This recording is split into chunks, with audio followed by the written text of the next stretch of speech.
Oi, pessoal, tudo bem? Essa é a nossa 12ª aula da disciplina de construção de compiladores e hoje eu vou falar brevemente sobre otimização, tá?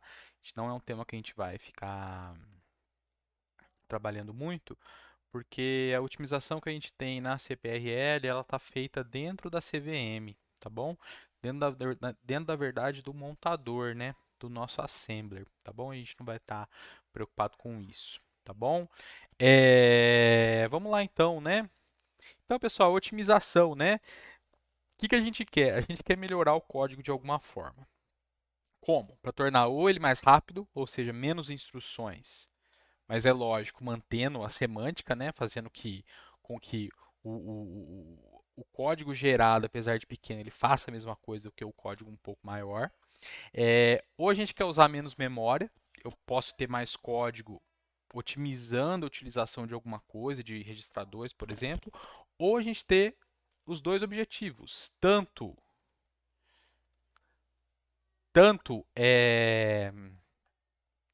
melhorando a velocidade, tendo menos instruções, e melhorando a memória. Só que é como sempre, né? Como sempre a gente discute em computação, a gente tem sempre um trade-off. Normalmente quando a gente ganha tempo, a gente acelera o processo, provavelmente a gente vai usar mais memória.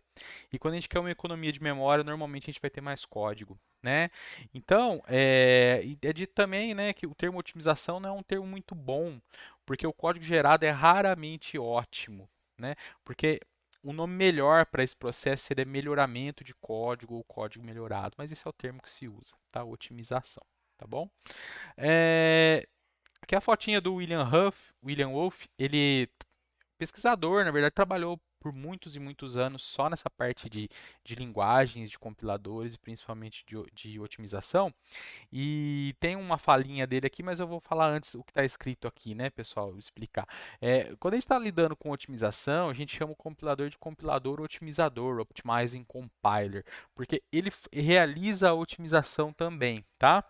É, onde que a otimização ela pode ocorrer? Ela pode ocorrer na própria árvore sintática abstrata, no nosso caso, a gente melhorando a estrutura dela, tá?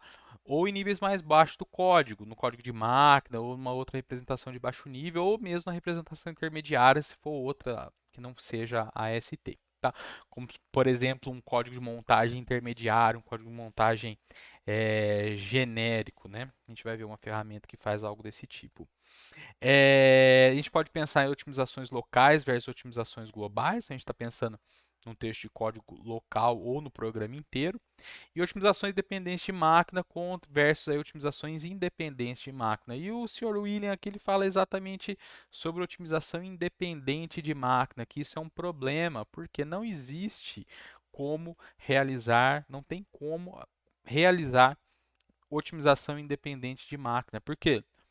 Para uma máquina, uma determinada otimização, ela pode ser boa, enquanto para outra, não. Então vai depender de como a máquina, de como o processador foi construído, quais instruções que ele recebe. Então ele diz aqui, né, que não existe otimização independente de máquina, nenhuma.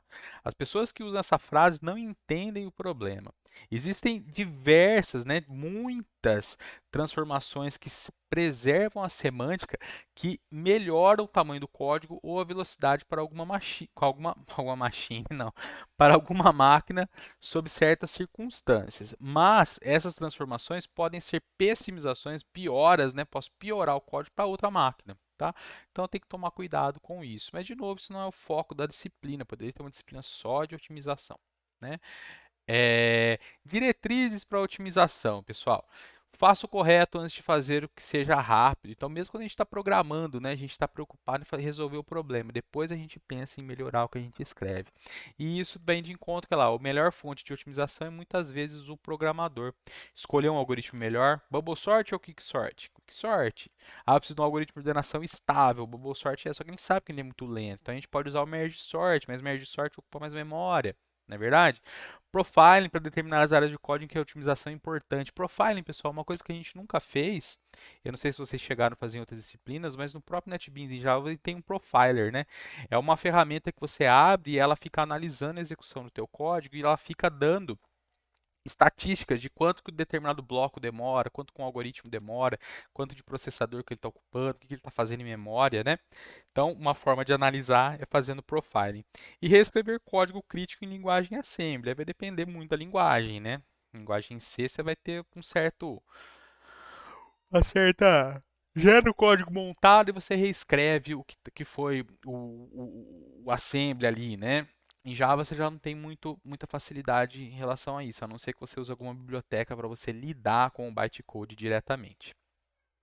Testar o compilador tanto com e sem otimizações. Então, compilador de linguagem C, C++, você consegue ativar e desativar diversas flags que vão fazer diversos tipos de otimização. Mas, de novo, às vezes uma otimização para um determinado problema e de um algoritmo que resolve determinado problema, ela é boa, às vezes para um programa geral, uma otimização global, pode ser que ela aumente demais o tamanho do programa ou deixe ele mais lento de um ponto de vista mais geral, né?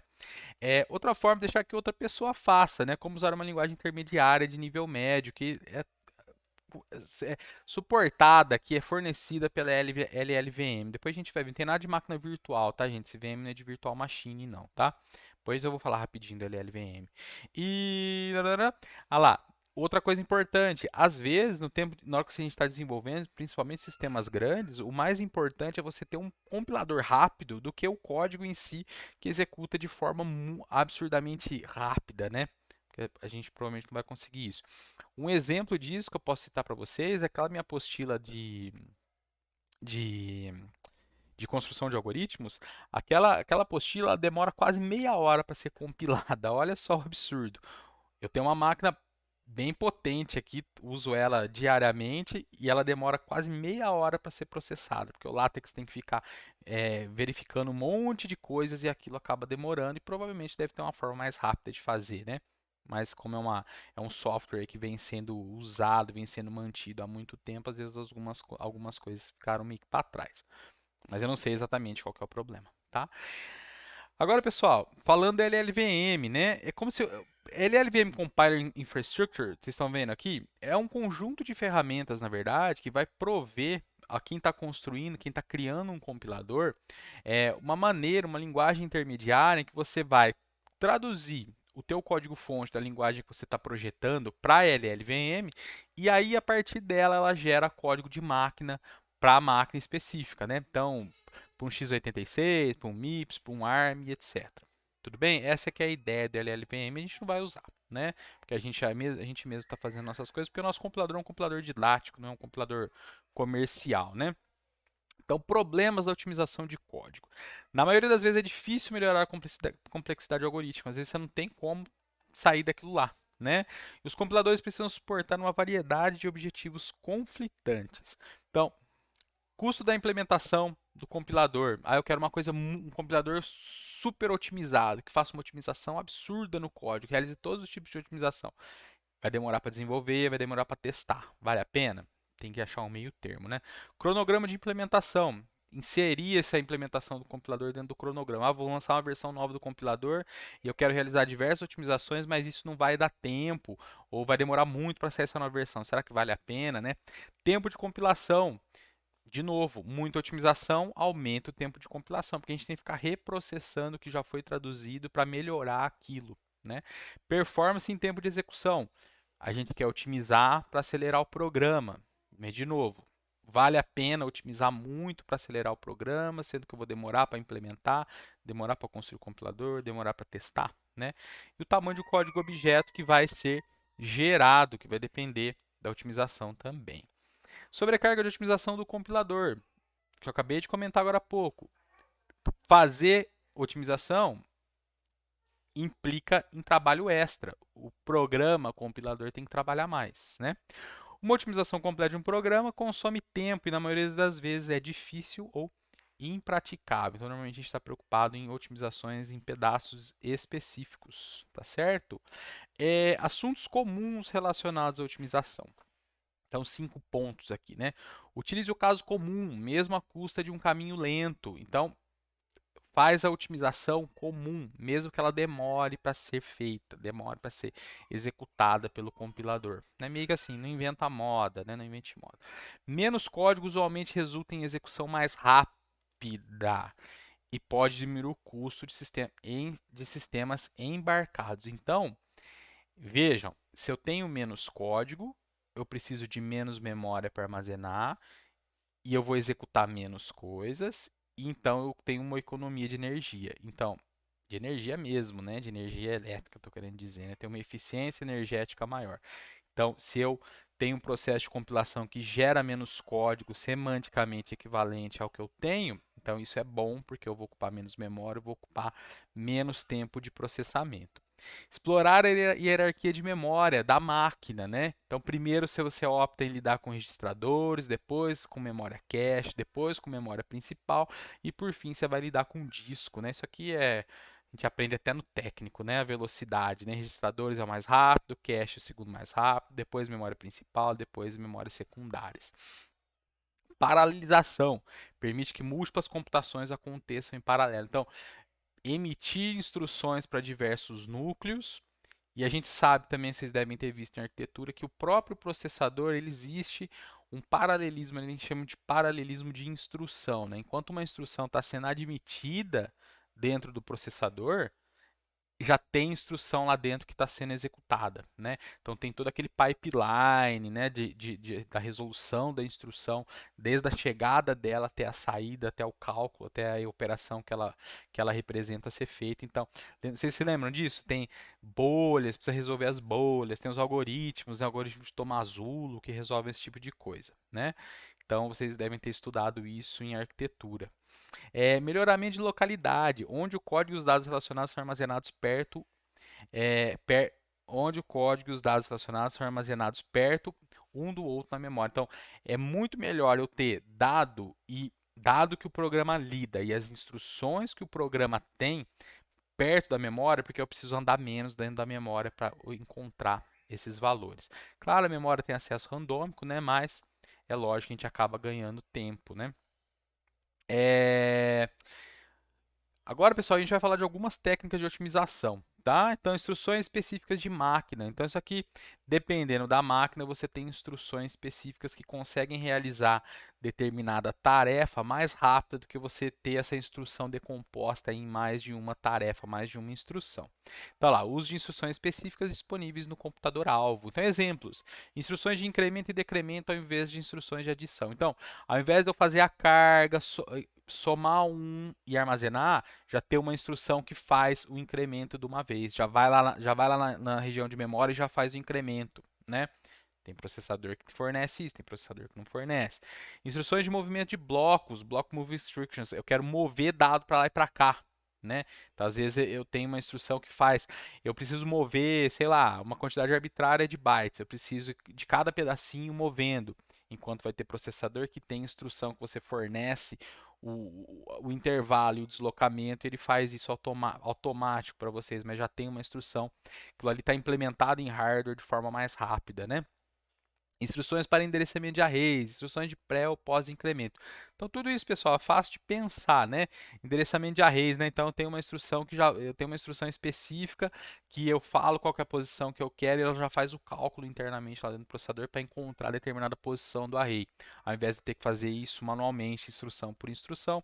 E pré ou pós-incremento, a mesma coisa, cai quase aqui nas instruções de incremento e decremento, né? Lembrando que pré-incremento a gente incrementa depois usa, né? Pós-incremento usa depois incrementa o valor. Alocação de registradores, pessoal. Otimizações envolvendo a alocação de registradores. A gente quer otimizar a utilização de registradores. Na nossa linguagem CPRL, na CVM no caso, ela tem só 4 registradores e são 4 registradores específicos, né? Não são registradores de propósito geral.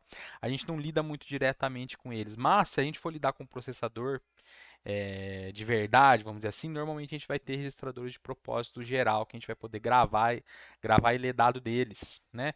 Então, uso eficiente de registradores para armazenamento de operandos, seleção de variáveis que residirão em registradores, por exemplo, índice de laço. Eu preciso usar aquela variável muito, ficar atualizando ela, ficar usando ela, lendo, atualizando, lendo, atualizando, lendo, atualizando, lendo, escrevendo. Seria legal ficar no registrador porque é mais rápido. Atribuição de registradores. Quais registradores serão usados para variáveis? Então, no meu programa eu especifico, ó, eu quero que tais registradores eu vou lidar com variáveis, tô inventando um exemplo, tá, gente? Eu quero usar só 3 registradores para armazenar a variável. Então, Ou então, usar a menor quantidade possível de registradores. Ah, o meu programa só precisa de um registrador para lidar com tudo. Então, beleza. Ah, não, precisa de 5 registradores. Então, o compilador vai ter que verificar isso para decidir quais registradores vão ser usados. Você vai usar os do 0 até o 5, do 0 até o 3, só o 0. Entenderam o que eu estou querendo dizer? Cada processador vai ter nomes para esses registradores, né? Então, aqui é um problema, né? Está dizendo aqui, né? É um problema difícil porque a gente tem que realmente decidir quantidade mínima de registradores para a gente não ter conflito, né? Porque eu não posso é, usar menos do que eu preciso, porque senão eu vou ter problema. Mas encontrar a quantidade mínima é um problema também. Porque quanto menos eu uso, mais memória secundária, mais memória principal eu vou precisar. Porque eu vou usar esse registrador, ele está ocupado, eu não posso sobrescrever o que está dentro dele, eu preciso gravar. Grava na memória, uso o registrador. Mas será que não é melhor então usar 2 registradores, porque aí eu evito isso? Mas qual que é o mínimo que eu vou ter um trade-off aí de novo entre uso de registrador e acesso à memória, ou acesso a armazenamento secundário, né? Outro tipo de otimização é a dobragem de constantes, que é a constant folding. O que é isso, na verdade? Então, onde houver código que eu tenho constantes, valores constantes mesmo, ou variáveis constantes, construção de uma constante dentro da linguagem, vale a pena eu executar, por exemplo, a aritmética, a expressão ali e reescrever o código com o resultado. Então, por exemplo, aqui, uma instrução de atribuição. Você recebe 2πr, né, que é circunferência do círculo. Assumindo que π foi declarado como uma constante nomeada, a avaliação de 2π pode ser executada pelo compilador ao invés de computada em tempo de execução, usando-se o produto resultante da expressão. Então, o compilador faz essa conta e ali na hora que ele vai montar, vai criar o assembly, enfim, ele grava ele usa naquela posição não a multiplicação 2 vezes π, ele não cria uma expressão para multiplicar 2 na nossa linguagem aqui, seria uma expressão composta, né? 2 vezes esse pedaço aqui e 2, na verdade a gente monta ao contrário, porque a associativa é à esquerda, né? Isso aqui multiplicando o R, depois essa aqui fazendo a multiplicação. Então, o que o compilador faria? Ele substituiria isso aqui, ao invés de criar a expressão, para isso aqui, ele cria um operando com o valor dessa multiplicação em tempo de compilação. Né? Então, essa é a dobragem de constantes. Uso de identidades algébricas, né? Vem lá da matemática. Então, por exemplo, x mais 0 ou 0 mais x vira x. Por que eu vou somar com 0? A mesma coisa, por que eu vou multiplicar? Por que eu vou gastar tempo carregando no nosso dialeto aqui, carregando um na pilha e multiplicando, sendo que eu poderia só já obter o valor do x direto, né? 0 dividido por x, desde que x seja diferente de 0, dá 0. 0 menos x, x. 0 menos x, menos x. Tem identidades algébricas, né? Redução de força, que é strength reduction. O que é essa ideia aqui, pessoal? Trabalhar menos, né?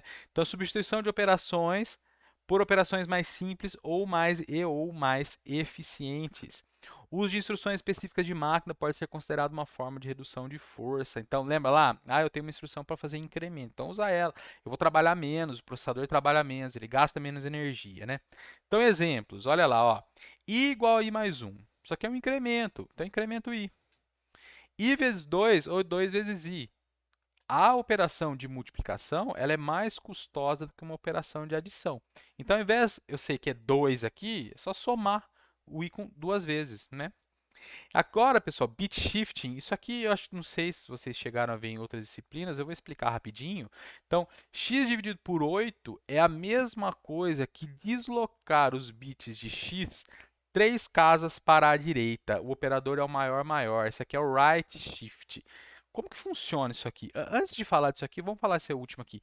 Ou então, num assembly aqui para uma máquina, move a x0, que isso aqui, o que está querendo dizer isso aqui? Atribua 0 ao registrador EAX. Então, 0 registrador EAX. Um dialeto para fazer isso é usando o ou exclusivo e o registrador EAX. Isso aqui zera. Aqui, pessoal, nesse link aqui, eu achei uma discussão legal. Uma pessoa que entende de assembly fala algumas coisas aqui, se vocês quiserem dar uma olhada. Esse site, ele traduz automático, tá? Deixa eu ver um negócio aqui, peraí. Deixa eu ver se eu tirar esse ponto .br, ele já cai em inglês. Porque a versão traduzida, a tradução automática, ela fica meio...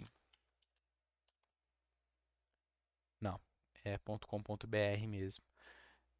Então, nesse site aqui, pessoal, ele já ele vai trazer essa questão de como zerar um registrador, qual que é a forma mais rápida, só que ele vai trazer em português. Do lado esquerdo aqui, ó, deixa eu até mostrar para vocês, vai.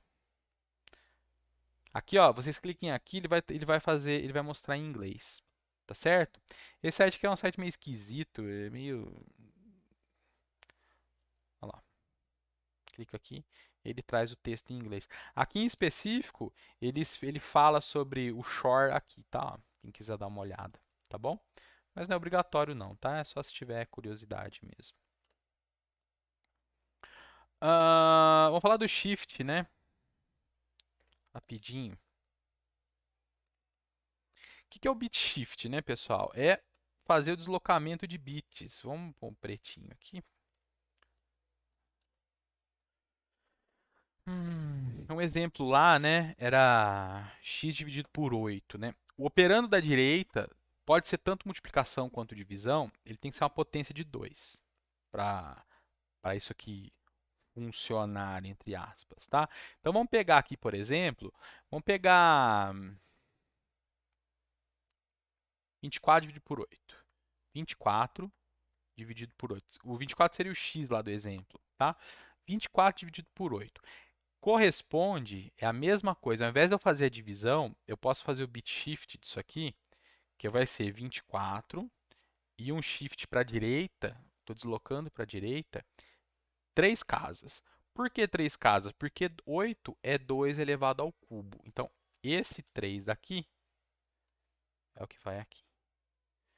A gente sabe que 24 dividido por 8, o resultado disso, 24 dividido por 8, a gente sabe que é 3, né? 3 vezes 8, 24. Mas vamos ver se a gente deslocar 3 bits para a direita da representação binária de 24, que é o que está na memória, né? Ou no registrador que seja, se isso resulta em 3. Tem que resultar. Vamos ver? Como que é 24 em binário? 24 em binário é 1, 1, 0, 0, 0 em binário. Concordam? Porque, ó, aqui é 2 a primeira, 2 a 0, perdão, que é 1. 1 vezes 0, 0. Então aqui dá 0. 2 a primeira, que é 2 vezes 0, dá 0. 2 ao quadrado vezes 0 dá 0. 2 ao cubo, 2 ao cubo é 8 vezes 1 dá 8. 2 à quarta é 16, 16 vezes 1, 16. Soma todo mundo, 16 com 8, isso aqui dá 24 em decimal. Então, beleza, isso aqui é o decimal, o binário de 24. Agora vejam, eu vou deslocar 3 casas para a direita. O que eu vou fazer? Eu vou copiar todo mundo 3 casas para a direita. E eu vou preenchendo com 0, tá? Para o lado esquerdo, tá bom? Isso aqui, se for uma palavra aí de 4 bytes, a gente vai ter 32 bits, né, no nosso exemplo. Então, 32. Então, eu tenho 0, 0, 0, 1, 1. E aqui para a esquerda eu ainda tenho 27 zeros. Então, eu vou deslocar todo mundo 3 casas para a direita. Eu só estou mostrando os menos significativos aqui, né? Menos significativos, né? Então, 3 para a direita. O que vai acontecer? Eu vou pular esse cara aqui, 1, 2, 3. E esse aqui, 1, 2, 3. Então, eu vou ficar com qual valor? Eu vou ficar com 1 e 1 e 0 para a esquerda. Certo? Então, eu pulei, ó, 1, 2, 3. E aqui eu pulei 1, 2, 3. Os dois, na verdade, né, foram deslocados 3 casas para a direita. Eu fiquei com 1, 1 em binário. 1, 1 em binário é o quê? 2 elevado a 0, que é 1. 2 elevado ao quadrado, 2 elevado à primeira, que é 2, vezes 1, 2. 2 mais 1 dá 3, que é exatamente o resultado que a gente está... Opa, esse 3 aqui é esse aqui. Opa, esse aqui. Toma cuidado para não confundir esse 3 com o shift, nem com o 2 ao cubo, tá? Esse aqui é o resultado da divisão. Então vejam, shift para a direita. Isso aqui é mais rápido do que fazer a divisão. A mesma coisa funciona para a multiplicação. Vamos pegar 4 vezes 6, que vai dar 24. 6 vezes 4 dá 24, porque a gente já sabe o binário do 24. 6 vezes 4. Isso aqui é o 4 é 2 ao quadrado. Isso aqui corresponde ao 6 fazendo shift duas casas para a esquerda. Então, divisão vai para a direita, multiplicação a gente anda para a esquerda. Porque não é isso, quando eu estou aumentando os sinais 1 para a esquerda no meu binário, eu estou aumentando, né? Porque eu estou aumentando os 2 elevado a alguma coisa que vão ser considerados na soma para virar decimal, se a gente estiver pensando em decimal. Então, vejam, aqui é o shift para a esquerda. 6 em binário é o quê? É 1, 1 e 0. É isso, né? Porque 2 elevado a 0 vezes 0 é 0, 2 elevado a primeira é 2 vezes 1 dá 2, 2 elevado ao quadrado é 2 vezes 1 dá 4, 4 mais 2 mais 0, isso aqui é 6. Né? Esse é o nosso binário que representa 6. Eu vou fazer o shift para a esquerda, então ele vai andar para a esquerda preenchendo com 0 os menos significativos. Então, na hora que eu faço o shift aqui de duas casas, eu vou ter o quê? 1, 1, 0, 0, 0. Porque eu andei esses 3 aqui, duas casas para a esquerda. Então, eu preenchi com 2 zeros. Vejam, 6 vezes 4 não é 24? Isso aqui é o 24 que a gente tinha aqui, não é? A gente já fez o exemplo. Por isso que eu usei o 24 para não precisar calcular de novo o binário. Certo? Então, essas operações, elas são mais rápidas, tá? Bit shifting. O que mais? Eliminação de subexpressões comuns. Então, pessoal, às vezes vale a pena eu sobrescrever alguma expressão já com o resultado dela, ou com uma variável que a representa. Então, olha aqui, ó. Detecção de uma subexpressão comum, avaliação única e posterior referenciamento do valor comum. Então, considere os dois conjuntos de instruções abaixo. Então, eu tenho, olha lá, eu tenho que A recebe x mais y, e depois eu tenho um B que recebe x mais y dividido por 2. Opa, x mais y é uma conta que eu já fiz e atribuí a A. Então, eu posso substituir, onde aparece x mais y, substituir por A. Porque ao invés de eu fazer a leitura de x, leitura de y, a adição e depois guardar, armazenar, eu posso simplesmente fazer a consulta do que está no A. Desde que x e y não mude de valor nesse meio tempo aqui. Tem isso que tem que ser considerado também, né? Acho que é isso que está falando aqui, ó. Esses dois conjuntos são equivalentes desde que x e y não tenham seus valores alterados nas instruções intermediárias, no que acontece aqui nas reticências, tá bom? Outro tipo de otimização, código invariante de loop. Movimentar cálculos para fora de um laço, usualmente antes do laço, sem afetar a semântica do programa, auxilia no armazenamento de valores constantes em registradores. Se eu tenho alguma coisa dentro do meu loop que ele sempre vai ser constante, ele não vai alterar o valor ali dentro, eu posso fazer essa conta uma vez só. Então vejam aqui, ó, while x while j é menor que máximo menos 1, eu executo o loop onde eu faço que j recebe j mais 4 mais a na posição k vezes π mais 5. Vejam, pessoal, tudo isso aqui, ó, tudo isso aqui é constante, porque ó, o k, eu não altero a posição do k aqui, o 4 é sempre 4, o π é sempre π e o 5 é sempre 5. Então, eu posso fazer essa conta antes, aqui, e usar ela aqui. E a mesma coisa para o máximo menos 1. Sempre vou ficar calculando máximo menos 1. Mas por que eu vou ficar fazendo essa conta? Faz uma vez só. Faz uma vez fora e usa o valor, o resultado aqui. Aí vem o trade-off. Eu tiro aqui, só que eu preciso de mais memória. Eu preciso de mais instrução, eu preciso de uma variável a mais. Então, tem que pensar nisso também, tá? Então, o cálculo de máximo menos 1 e 4 mais AK vezes π mais 5 podem ser movidos para fora do laço e serem pré-calculados. Então, o valor do máximo é máximo menos 1, depois eu vou usar aqui. E o valor do calc-val é essa expressão que eu vou usar aqui. E aqui o operador de atribuição da linguagem CPRL, né? Tudo bem? Estou usando a notação da CPRL aqui, beleza? Ó, deixa o espacinho aqui, ficou mais bonitinho. Esse exemplo eu peguei na Wikipédia, tá? Eu dei uma melhoradinha nele. Na verdade, o autor do livro pegou e eu dei uma mexida no que o autor do livro pegou também. Então, eliminação de código morto. Código morto ou inalcançável. O código de nunca será executado. O compilador da linguagem Java, ele reclama, ele não compila. Ele fala, ó, você tem um código morto, você tem um código que ele é inalcançável. Tira ele, senão não vou compilar. Né?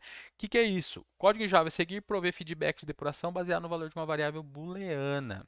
Então vejam, isso aqui é outra coisa na verdade, tá? É uma outra coisa relacionada a isso. Então vejam aqui, ó. Se eu tenho na minha classe essa declaração dessa constante que chama debug aqui, que o valor dela é falso, esse if debug aqui, eu só vou entrar dentro desse if se esse cara aqui for true, concordo? Então, se eu estou compilando, isso aqui é constante, nunca vai mudar o valor, ele está setado como falso nessa compilação, eu não preciso desse if dentro do meu código, eu não preciso gerar o assembly disso ou o bytecode disso aqui.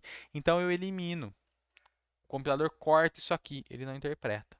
Aí, se eu for compilar agora, eu quero setar o debug como true, eu viro true aqui, aí sim, o compilador tem que levar isso aqui em consideração. Provavelmente vai apagar o if e vai deixar só o miolo dele, tá bom? Então, eliminação de código morto ou código inalcançável, que o compilador pode reclamar também se você tiver esse código, na verdade nem chega em otimização. Fala que o compilador... beleza.